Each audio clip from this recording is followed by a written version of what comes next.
a billionaire named Richard.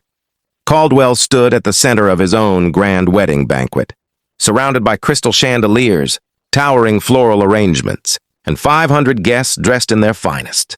The evening had been planned for over a year, every detail curated to perfection, every menu item sourced from the most exclusive suppliers in the country. Richard moved through the crowd with the practiced ease of a man, accustomed to being admired, accepting handshakes and congratulations with a measured smile.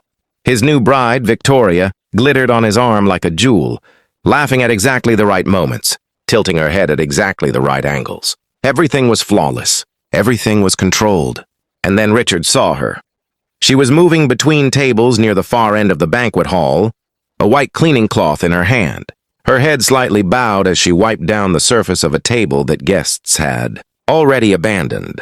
Her uniform was plain, a gray catering staff outfit, and her hair was pulled back tightly. But even from across the room, even after 4 years of silence and bitterness, Richard recognized her immediately. It was Sophia, his ex-wife, the woman he had left, and she was visibly, unmistakably pregnant.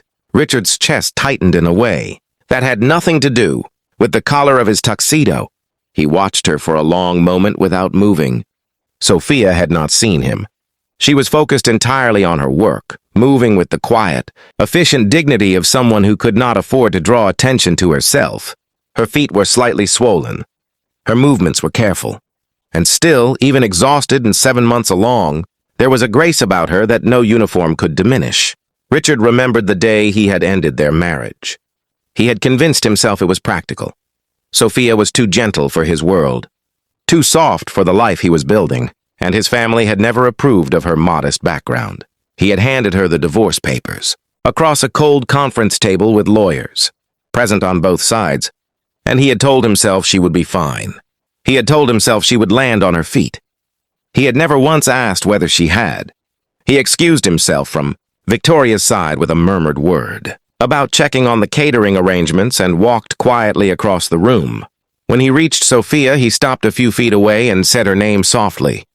She looked up, and for a single, unguarded second, her eyes showed everything: shock, old hurt, and then a swift, careful composure that broke his heart more than tears would have. She straightened and nodded politely, the way one nods at an acquaintance. "Hello, Richard," she said simply. He did not know what he had planned to say, but what came out was, "How long have you been working here?" She told him she had been with the catering company for 6 months, that after the divorce, the settlement he had assumed was generous had been eaten up by medical bills or her mother's illness, which she had not told him about because by then there had been no one to tell, that she had quietly rebuilt what she could, and that she was due in 8 weeks and that she was managing. She said it all without bitterness, without accusation, and that was what undid him entirely. Richard did not make a scene. He did not perform a dramatic gesture for the room to witness. He stepped aside and made 2 phone calls. The first was to his personal physician, arranging full prenatal care and the best maternity team in the city, covered entirely, without condition and without strings. The second was to his head of operations, establishing a trust in Sophia's name that would ensure she and her child would never want for anything. Housing, education, security, all of it structured legally and privately before the night was over. When he returned to Sophia and told her quietly what he had arranged, she looked at him for a long time. She did not thank him with relief. She thanked him with the measured dignity of a woman who had survived without him and would have continued to do so. "You didn't have to," she said. "I know," he replied. "That's why I did." Richard walked back across the banquet hall to his wedding. He smiled when he was supposed to smile and raised his glass when toasts were made.